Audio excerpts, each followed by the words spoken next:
Notre invité Jean-Michel Blanquer, ministre de l'Éducation nationale, bonjour. Bonjour Merci d'être avec nous, Jean-Michel Blanquer. Nous allons parler du grand oral, du bac, mais je voudrais commencer quand même avec la réforme des retraites et avec la revalorisation des enseignants. Parce que je sais que les enseignants sont très attentifs à ce que vous allez dire.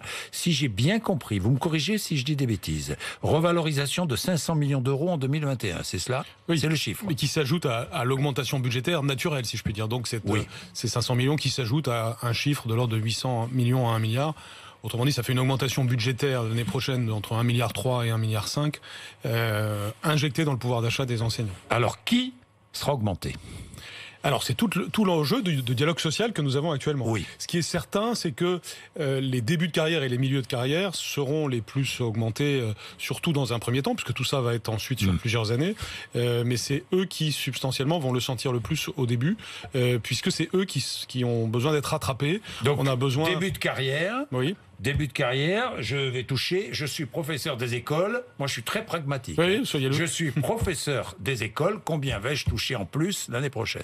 Alors, cette somme-là... Je commence ma carrière. La réponse à cette question, je pourrais la donner de façon... Je vais vous donner un ordre d'idée, mais oui. La réponse à cette question, je pourrais la faire de manière beaucoup plus définitive au mois de juin, quand ce sera terminé tout le processus de dialogue social que nous sommes en train d'accomplir. En ce moment, nous avons presque tous les jours du dialogue avec les organisations syndicales pour regarder les scénarios, pour partager ensemble la vision qu'il y a derrière cela. Et donc, c'est au mois de juin, dans une vision complète de l'évolution de notre système, que l'on pourra dire ce qu'il en est. Mais c'est par rapport à des chiffres qu'on a pu parfois entendre, qui étaient souvent minimisés par tel ou tel analyste, en réalité, c'est des sommes qui peuvent facilement être de l'ordre de plus de 50 euros par mois pour un jeune, par exemple, en plus du salaire, dès la première année. Donc sur une année, ça veut dire quelque chose entre 500 et 1000 euros de plus, qui s'ajouteront ensuite aux années suivantes à d'autres augmentations de même nature. Donc sur plusieurs années, c'est un rattrapage complet que l'on veut. Ce que l'on souhaite, c'est que tout au long de la décennie 2020, on ait un rattrapage de la France en la matière, parce que, comme je l'ai dit depuis 2 ans et demi, ce n'est pas normal que les professeurs français ne soient pas bien payés, surtout en début et en milieu de carrière. Et donc nous devons rattraper cela de façon à être à la fin de la décennie 2020 un des pays où les professeurs sont les mieux rémunérés. Alors j'ai plusieurs questions. Est-ce que les enseignants qui ne connaîtront pas le nouveau système à points seront eux aussi augmentés, les plus anciens en quelque sorte? Alors là aussi c'est l'objet du dialogue social, forcément moins que les jeunes, puisque aujourd'hui... Moins que les jeunes, mais ils seront augmentés? Oui, en tout cas je vise cet objectif et c'est ce dont nous parlons avec les organisations syndicales. Après c'est une question de justice sociale, si je puis dire, entre l'ensemble des personnes. Il faut qu'on ait un système juste. Or aujourd'hui, en fin de carrière, vous êtes plutôt bien payé, contrairement à ce qui se passe en début, en milieu de carrière pour un professeur. C'est pour ça d'ailleurs qu'on a aujourd'hui une retraite d'assez bon niveau pour les professeurs, c'est en moyenne 2600 euros par mois, et c'est pourquoi nous nous sommes engagés à ce que ce niveau de retraite ne baisse pas. Donc je rappelle que, en réalité, je sais bien qu'il y a un climat difficile autour de ça, parce que certains ont des doutes, du scepticisme, et attendent de voir pour croire, d'une certaine façon.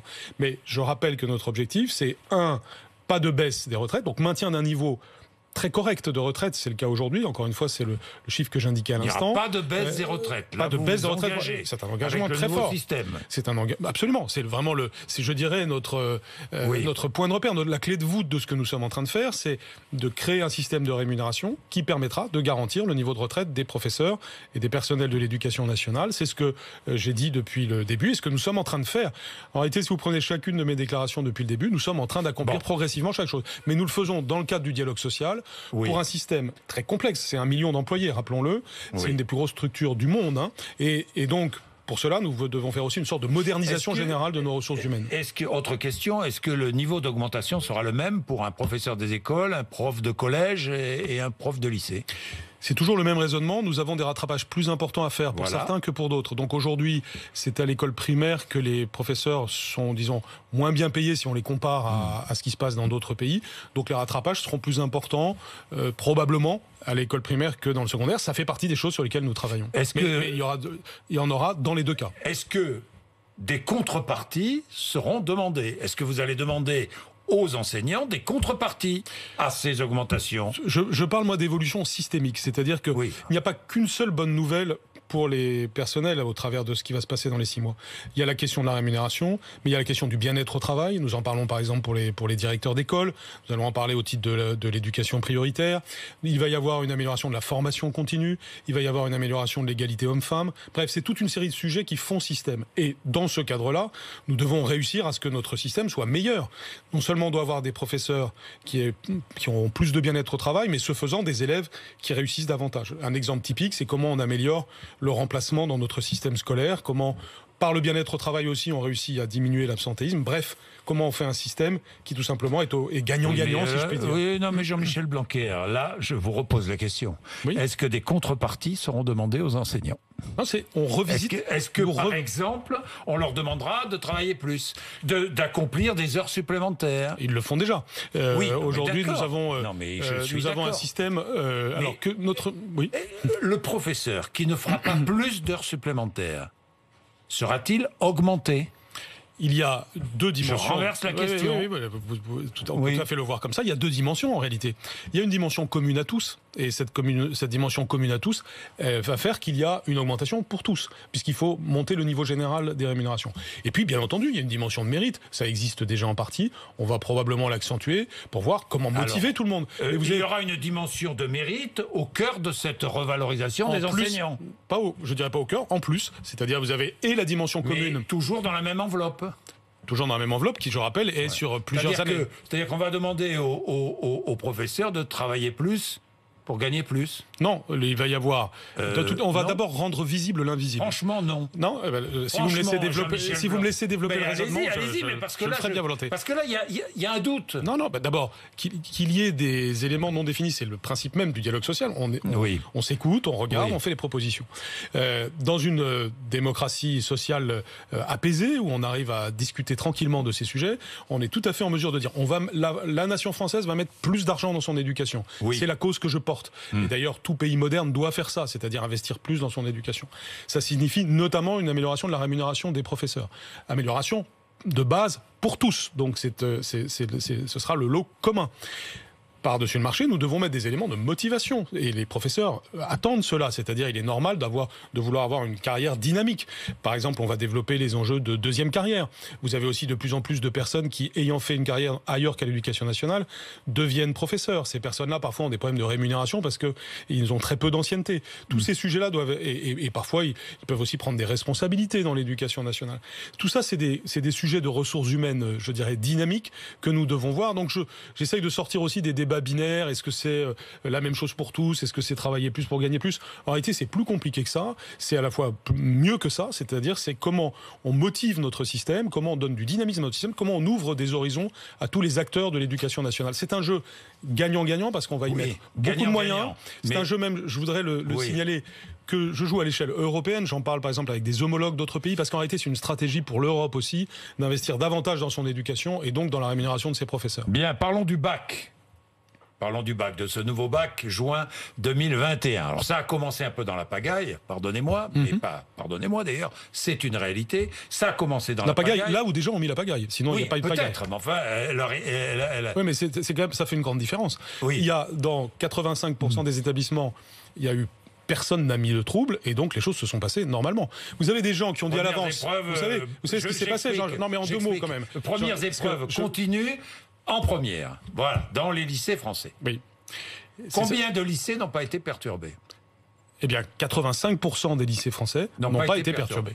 Et donc, les 15% restants, vous en avez un tiers, on a été obligé de faire des reports de l'examen. Et qu'est-ce qui s'est passé dans ce 5% qui a monopolisé l'attention médiatique? C'est tout simplement, vous avez eu des activistes, des gens très militants qui ont essayé de troubler les épreuves.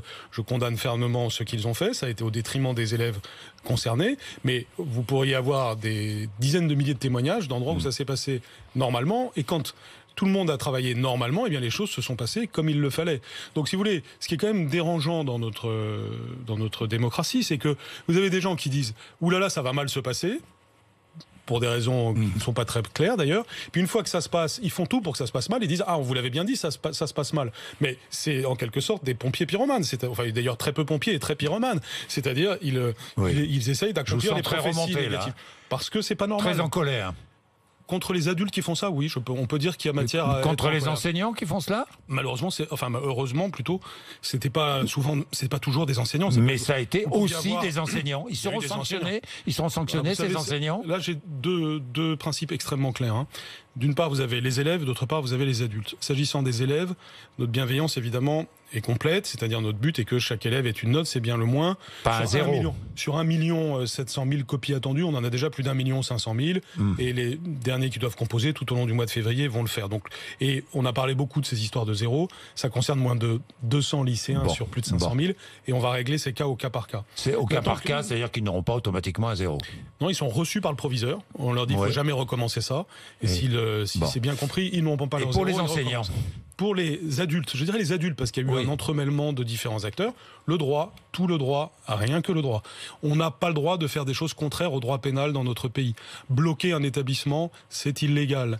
Accomplir des violences physiques ou verbales, c'est illégal. Il y a par ailleurs des sujets de déontologie dans notre métier.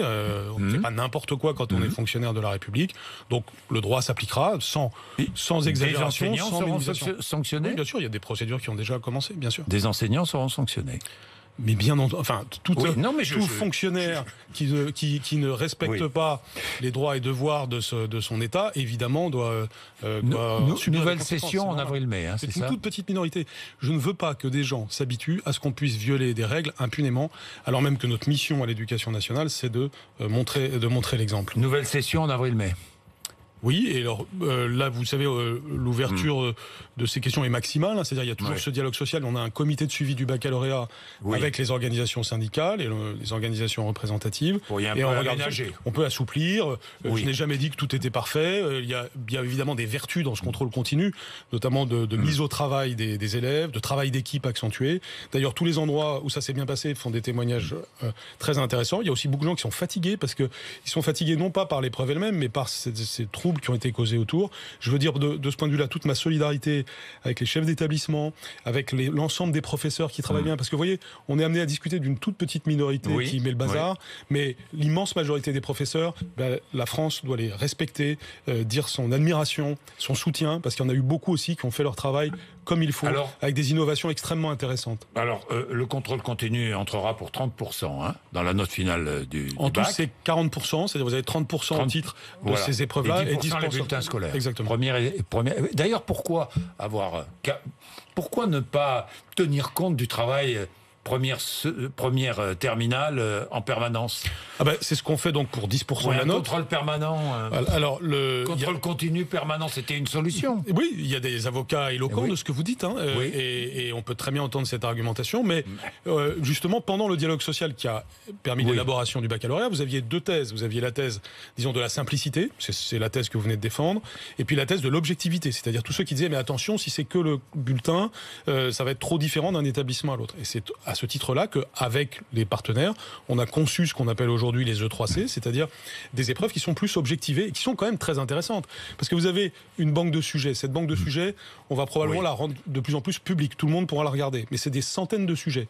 Et alors on me dit parfois, mais les sujets circulent sur Internet. Et je dis tant mieux, puisque grâce à ça, les élèves tout simplement se préparent. Le but n'est pas de piéger les élèves, c'est tout simplement qu'ils travaillent en continu et qu'ils se préparent. Donc dans le futur, vous aurez des sujets qui seront tout à fait disponibles pour tous, comme on avait les annales depuis longtemps, et les élèves se prépareront, et on sera dans quelque chose de beaucoup moins artificiel que ce que l'on a connu dans les décennies précédentes, parce que les élèves tout simplement travailleront davantage en continu. C'est le but visé. Le but, c'est tout simplement l'approfondissement, la hausse du niveau général. Bien.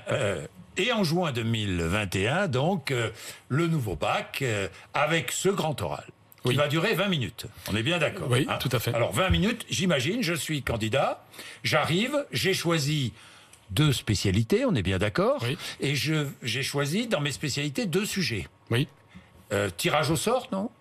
Oui, non, le jury choisit lequel des deux vous passez. Je serai devant 2 profs. C'est bien ça? Tout à fait. Ça va durer 20 minutes. 5 premières minutes, un exposé. Je serai là, à l'oral. Pendant 10 minutes, les profs vont me poser des questions. Oui.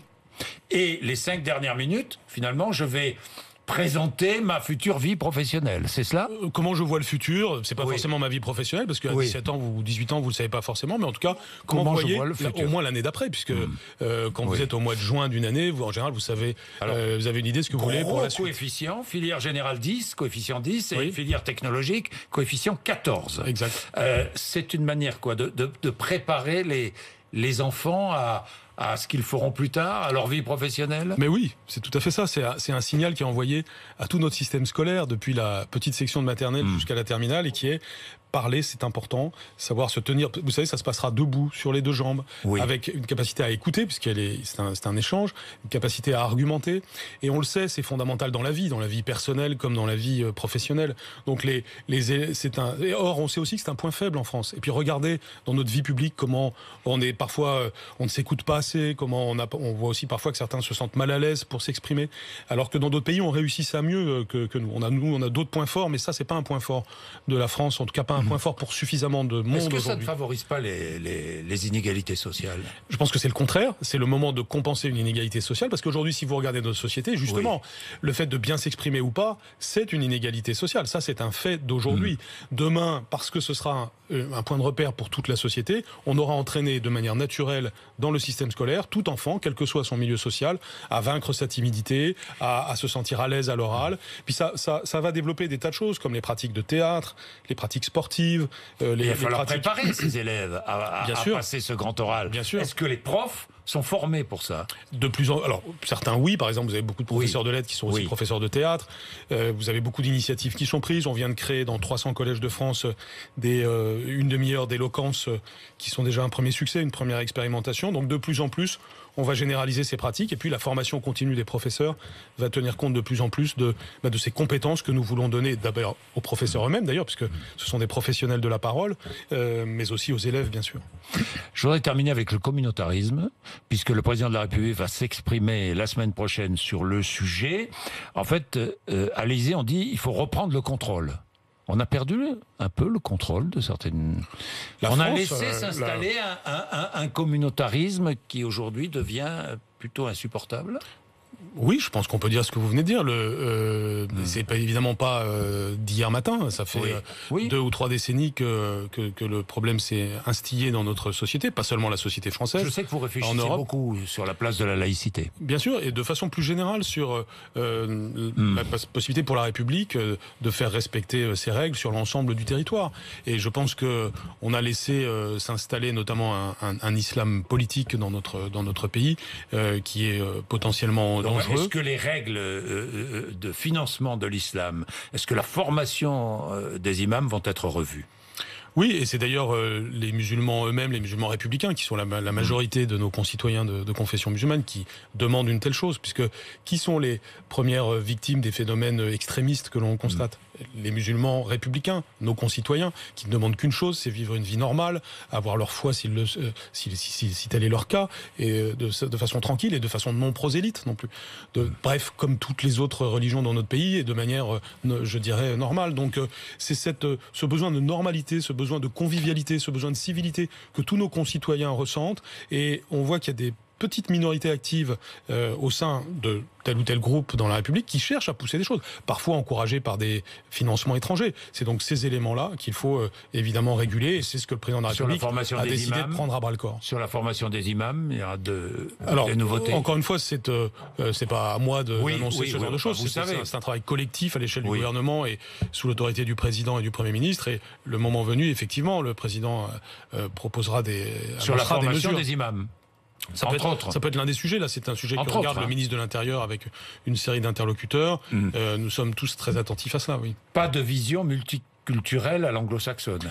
Non, je dirais que c'est l'inverse. Notre société française s'est bâtie sur tout à fait autre chose que le modèle multiculturel anglo-saxon. J'observe d'ailleurs que parfois vous avez des influences venues des États-Unis qui cherchent à pousser cette communautarisation de notre pays. Vous avez des formations de jeunes aux États-Unis qui ensuite reviennent en contestant le modèle républicain laïque français. Il faut être conscient de ce genre de problème. On doit être très fier du modèle français. C'est un modèle qui est loin d'être désuet. Je dirais que le modèle républicain, c'est justement ce dont on a besoin au XXIe siècle pour respecter nos différences, mais en même temps faire du commun. Des cours de laïcité à l'école, on pourrait imaginer. De toute façon, l'éducation morale et civique que nous développons, bien entendu, inclut la laïcité. Merci Jean-Michel Blanquer. Il est 8h53, RMC et BFM TV.